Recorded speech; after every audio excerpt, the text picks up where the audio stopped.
इस तरह से वेब मेथड से जो क्वेश्चन सॉल्व किया था, ये वेब मेथड तो सबके समझ में आ गई। फर्स्ट सॉल्यूशन जो फर्स्ट टेबल थी वो सबके समझ में आ गई क्या?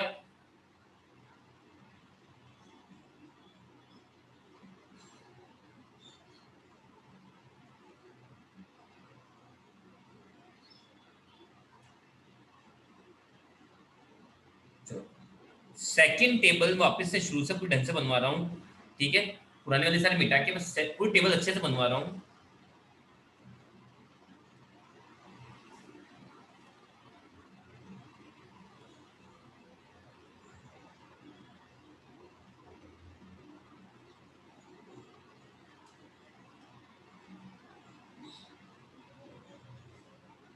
अब सुनना मेरी बात को अच्छे से।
देखो, जो टेबल थी उसको पूरे सॉल्यूशन को एज इट इज उतार दो। सॉल्यूशन को, क्योंकि देखो इसमें बहुत सारा कटा पिटा है, तो इसको वापस सॉल्व करने में बहुत जोर रहेगा। तो बेस्ट क्या, फटाफट से लिख दो 10 11 20 15 12 10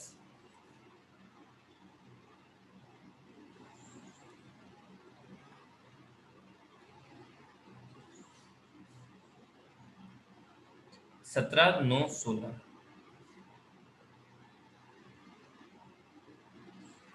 फिर इधर ए बी सी,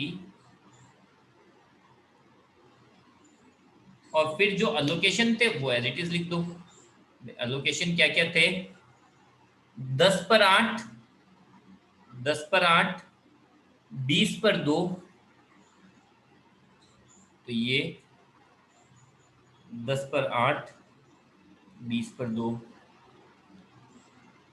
फिर 10 पर 2,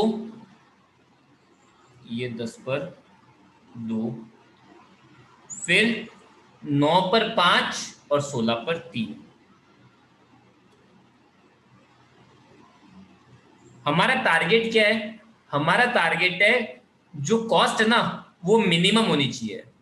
जो हमारे ट्रांसपोर्टेशन की कॉस्ट है, जो हमारी डिमांड है, वो इस तरह से फुलफिल करनी है जिससे, जो हमारी डिमांड है वो हमें इस तरह से फुलफिल करनी है जिससे कि हमारी ट्रांसपोर्टेशन की कॉस्ट सबसे मिनिमम हो। ठीक है, चलो।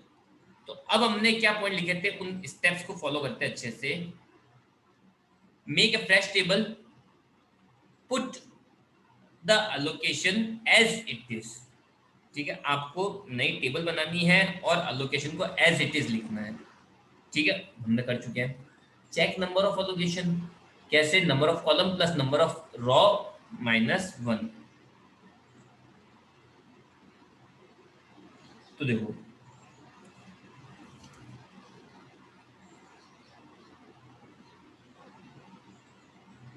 Number of allocation column plus raw minus 1।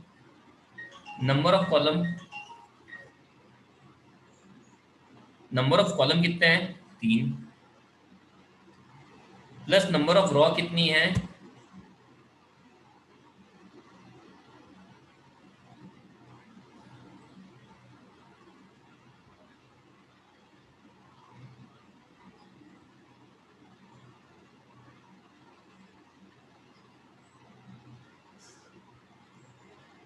Number of raw कितनी है? 3 माइनस 1, 5। तो देखो भाई 5 एलोकेशन है क्या, 1 2 3 4 और 5 है। 5 एलोकेशन, जितने एलोकेशन चाहिए उतने सारे हैं, जितने एलोकेशन चाहिए उतने सारे हैं या नहीं बताओ, है। चलो अब टेबल, अब अगर नंबर ऑफ एलोकेशन कम हो जाते, बाय द वे कम हो जाते हैं, तो टेबल की सबसे छोटी वैल्यू को हम लोग क्या रख देते हैं, ई। जैसे बाय द वे अपन मानो यहाँ पे 6 एलोकेशन चाहिए थे, है 5 ही, तो अब बची हुई वैल्यू में सबसे छोटी वैल्यू क्या है, 11। तो मैं 11 पे क्या रख देता, ई। और नाम कुछ भी एबीसीडी कुछ भी रख सकते हो, बुक में ई लिखा हो तो मैं भी आपको ई बोल रहा हूँ भाई, कोई भी वर्ड रखो तो फर्क नहीं पड़ता, अल्फाबेट कुछ भी रख सकते हो।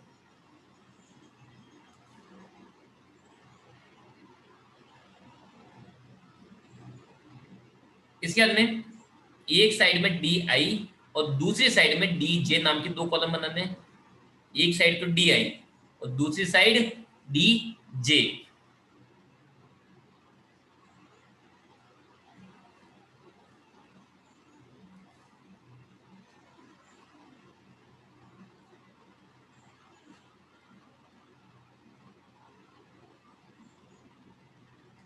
डी आई और डी जे।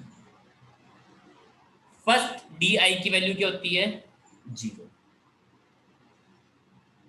अब देखो जिन जिन बॉक्सेस में एलोकेशन है, 1 2 3 4 5, ठीक है, इनकी मेन वैल्यू में से, ये जो मेन वैल्यू होती है, ये मेन वैल्यू है, इन मेन वैल्यू में से डी आई या डी जे को लेस करना है। मतलब देखो अगर आपके पास में डी आई अवेलेबल, जैसे मैं आपको समझाऊं, जैसे इस 20 पर लोकेशन है, इसके लिए देखो न तो डी जे है न डी आई है, तो इसको सॉल्व करना पॉसिबल नहीं है। मतलब कहीं एक साइड डी आई या डी जे में से कुछ भी हो, तो उसको जैसे 16 के लिए देखो, ना तो डी आई है ना डी जे है, तो ये भी सॉल्व नहीं हो सकता। तो ऐसे ही मैंने 10 के यहाँ देखा, 10 के लिए मेरे पास डी आई है कितना, 0। तो फटाफट 10 में से 0 लेस कर दो, 10 में से क्या कर देंगे, 0 लेस कर देंगे,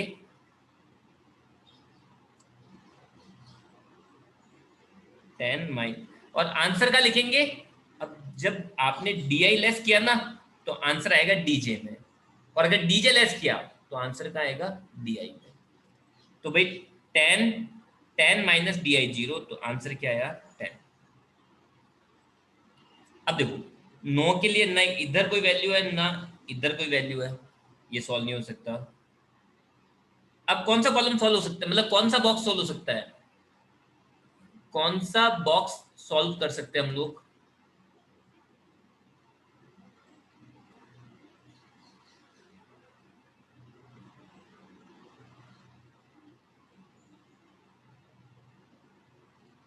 ट्वेंटी वाला। 20 वाला कैसे, 20 के लिए डीजे है, जैसे देखो 10 के लिए ना डीजे है ना डी आई, कोई एक होगा तभी तो सॉल्व कर पाओगे ना, जब दोनों ही नहीं है तो सॉल्व कैसे करोगे। पर हाँ 20 के लिए डीजे है, तो 20 माइनस 10, तो आंसर क्या आएगा, 10। तो अब डीजे लेस करा तो आंसर क्या लिख दिया, डी आई में।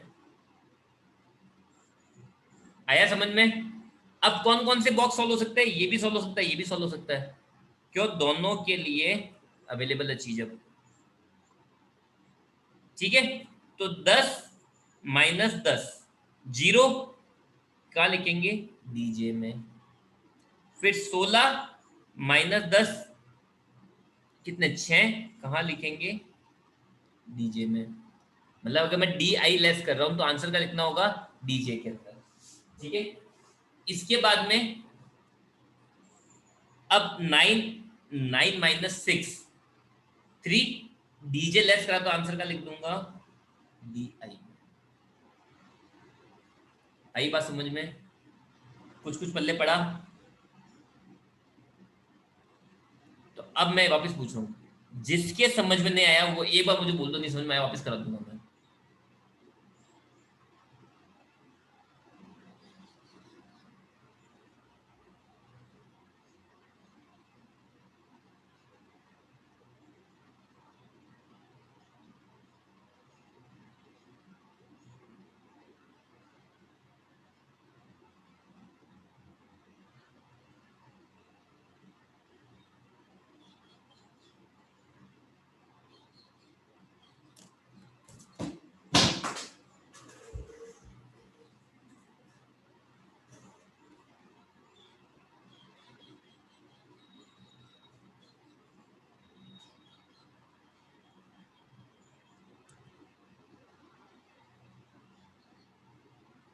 चलिए,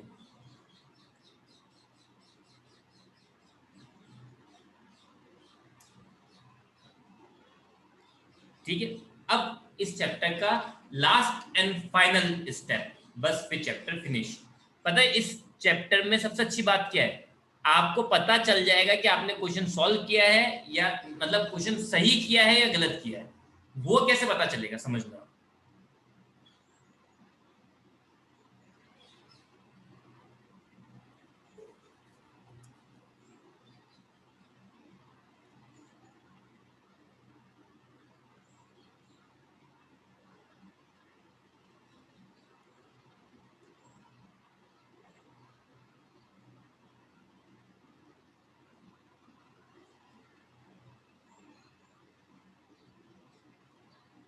देखो इसमें क्या होगा,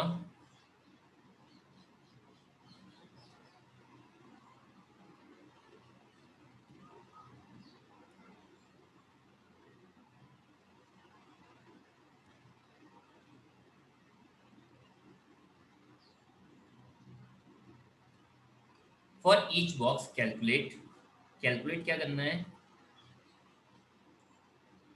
D I plus D J, मतलब कुल मिला के D I of that box, D J of that box minus box value, मतलब ईच बॉक्स के लिए।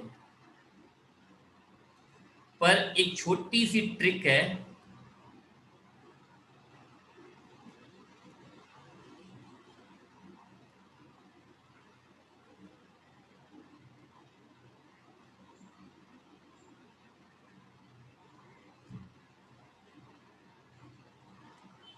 इसको एक बार रीड आउट कर लो। देखो हर एक बॉक्स के लिए आपको क्या करना है, to verify your answer for each box,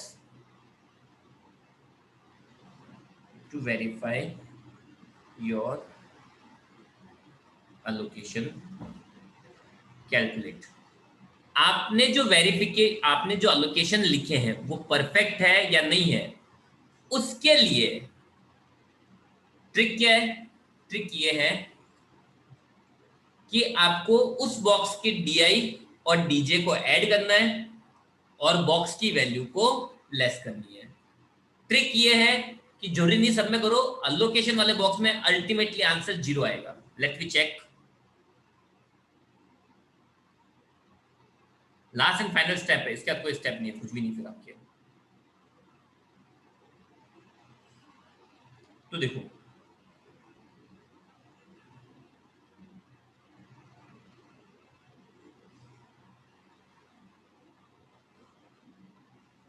हर एक बॉक्स के लिए, जैसे पहले मैं 10 के लिए चेक कराता हूं, इसके लिए 0 कैसा आता है देखो। फॉर ईच बॉक्स मैंने क्या बोला था, D I of that box plus DJ of that box minus. तो देखो 10 के लिए डी आई कितना है, 0। 10 के लिए डीजे कितना है, 10, माइनस बॉक्स की वैल्यू कितनी है, 10। तो आंसर, तो जहां जहां लोकेशन है ना वहां पर अल्टीमेटली आंसर 0 ही आने वाला है। जहां जहां भी लोकेशन है वहां पे आंसर अल्टीमेटली आपके 0 आने वाला है। सो यहां पे अगर आप लोग चाहो तो डायरेक्ट 0 लिख सकते हो, ये 0 साइड में लिखते जाओ बस 0। अलोकेशन वाले बॉक्स में सब जगह क्या लिख दो 0। ठीक है, अब बचे क्या 11 12 15 17। चलो पहले 11 को निपटा देते हैं।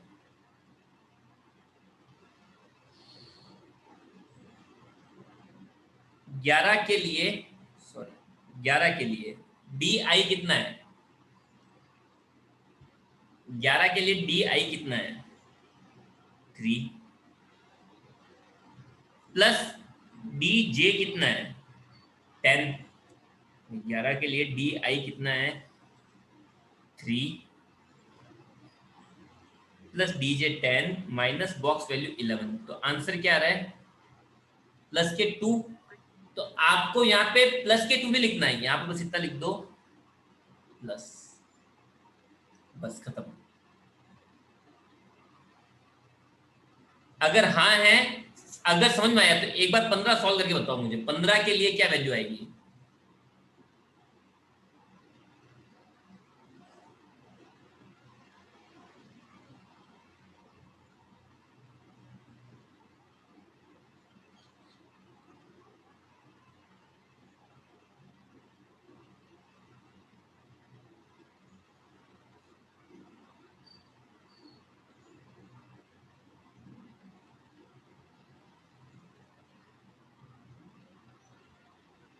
तो देखो 15 के लिए डी आई 0, डी जे 0, तो फिर 0 प्लस 0 माइनस बॉक्स वैल्यू 15, तो माइनस के 15। तो माइनस के 15, तो आपको माइनस के 15 नहीं लिखना है, बस माइनस लिखना है। ऐसे कैसे? 12 के लिए 3 प्लस 0 माइनस बॉक्स की वैल्यू 12, तो माइनस के 9, माइनस मारा है माइनस। अब बचा 17। 17 के लिए 0 प्लस 6 माइनस 17, माइनस के 11 वापिस माइनस। तो आया सबके समझ में? यस और नो?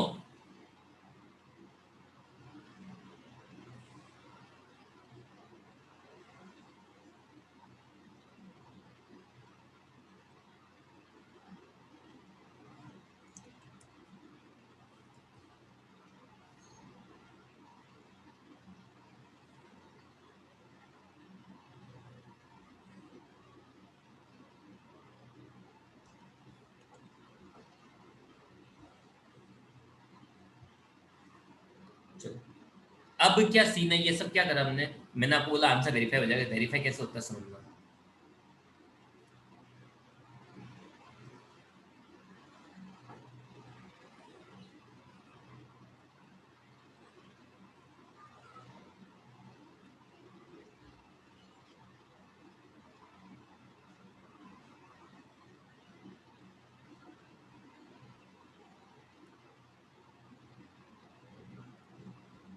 अगर सारे साइन 0 या नेगेटिव हो जाए तो क्वेश्चन सॉल्व।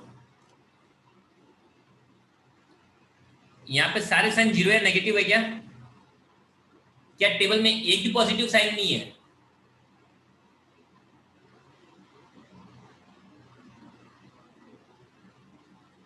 एक पॉजिटिव साइन है, इसका मतलब हमने एलोकेशन सही नहीं रखे हैं, एक पॉइंट अभी मिस हो रहा है। ठीक है, तो अब क्या करें?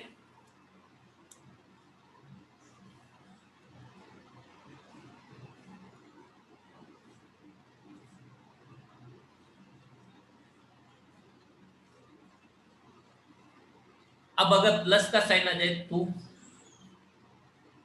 भाई माइनस नेगेटिव आते क्वेश्चन सॉल्व, बट प्लस का साइन आ जाए तो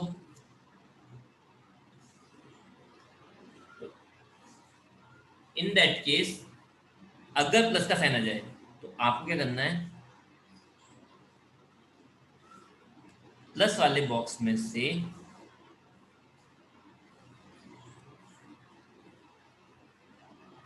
एक लाइन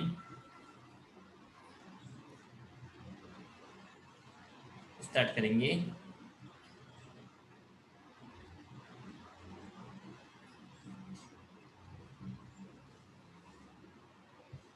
जो टेबल में घूमकर वापस उसी बॉक्स में आएगी। मतलब प्लस वाले बॉक्स में से एक लाइन स्टार्ट करनी है जो टेबल में घूमकर वापस उसी बॉक्स में आ जाएगी। अब बस ये चीज है घूमकर, तो यहां पे ध्यान रखना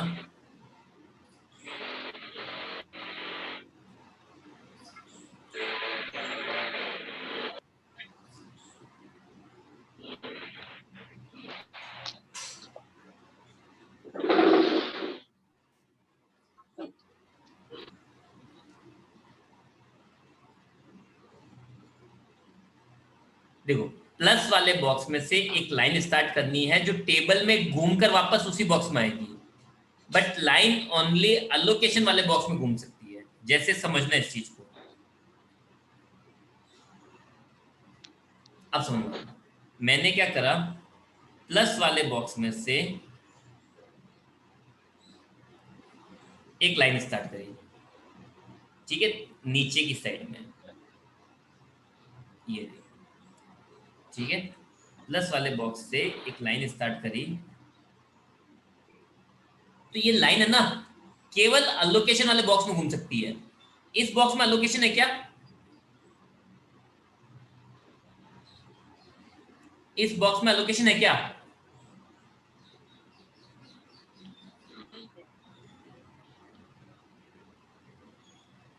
तो यहां पे लाइन घूम नहीं सकती है। मतलब लाइन यहां पे कहीं भी किसी तरफ टर्न नहीं होगी, बिल्कुल सीधे जाना पड़ेगा उसको। यहां तक लेके आ गया इसको, आप लोगों की लाइन को मैं यहां तक लेके आ गया। अरे अभी तो पजल टाइप बस लास्ट है ये स्टेप, इसके बाद कुछ नहीं। अगर ये समझ में आ गया तो पूरा चैप्टर खत्म। ये मेरा प्रॉमिस है, लास्ट है, इसके अलावा एक वर्ड एक्स्ट्रा नहीं बताऊंगा, पक्का प्रॉमिस। चलो, अब अगर मैं इसको इस तरफ घुमाता हूं तो इस वाले बॉक्स में लोकेशन है क्या,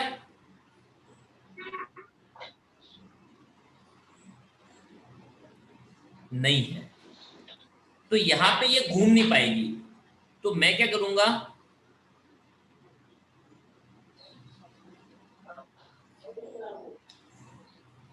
मैं क्या करूंगा, इसको इधर घुमा दूंगा। तो या तो अलोकेशन है तो यहां से ये ऊपर जा सकती है, यहां पे भी अलोकेशन है, बट अगर मैं इसको यहां पे घुमा देता हूं तो आगे कहीं घूम पाएगी क्या, ना तो इसमें लोकेशन है ना इसमें लोकेशन है। तो मैंने क्या करा, इसको यहां तक लेके गया, यहां पे लोकेशन है, और ये घूम के वापस अपने बॉक्स में आ गई। तो मैंने क्या करा, तब तक वापिस समझा रहा हूं, मैंने प्लस वाले बॉक्स से एक लाइन पास की जो कि लोकेशन वाले बॉक्स में घूमेगी। तो यहाँ पे लोकेशन दिखा, यहाँ पे मैंने इसको इस तरफ घुमा दिया, ठीक है। यहाँ पे वापस लोकेशन देखा, मैंने इसको ऊपर तक घुमा दिया,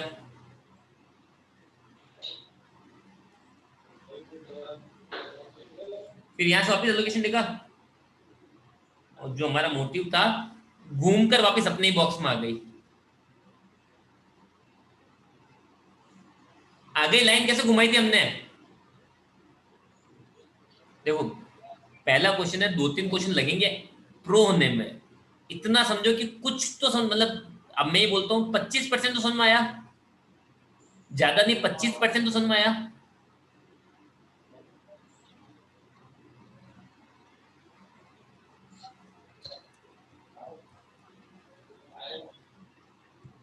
अब लास्ट एंड फाइनल, देखो जहां से लाइन पास हुई थी वहां पे है प्लस, जहां से लाइन पास हुई थी वहां पे क्या लिखना आप लोगों को, प्लस। फिर जहां जहां टर्न, देखो टर्निंग पॉइंट 4 थे, अगर आप नोटिस करोगे तो टर्निंग पॉइंट 4 है, एक ये, 2, 3 और 4, ये 4 पॉइंट है ना। देखो यहां से स्टार्ट हुई टर्न, यहां पे हुई, फिर यहाँ पे, और फिर यहाँ पे। तो इन पॉइंट्स के ऊपर आप लोगों को प्लस से स्टार्ट करना है। स्टार्ट किससे करना है, प्लस से स्टार्ट करना है। सेकंड पे माइनस, थर्ड पे वापस प्लस, और फोर्थ पे वापस minus. Plus minus plus minus, ठीक है। अब देखो माइनस माइनस में आपके पास में दो वैल्यूज है, माइनस ये भी है और माइनस ये भी है। अगर आप माइनस माइनस चेक करेंगे तो आपके पास माइनस माइनस में दो वैल्यूज है, एक तो ये और एक ये। इन दोनों में से छोटा लोकेशन कौन सा है, छोटा लोकेशन? दो।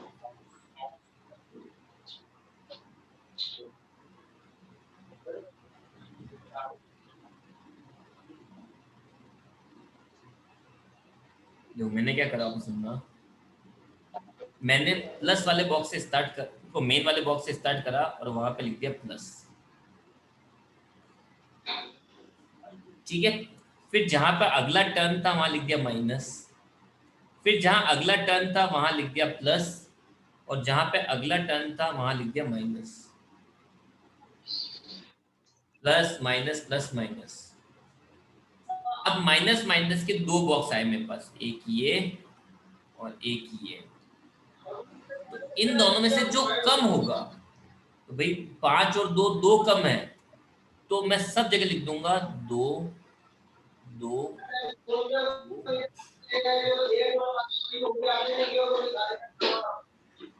ठीक है।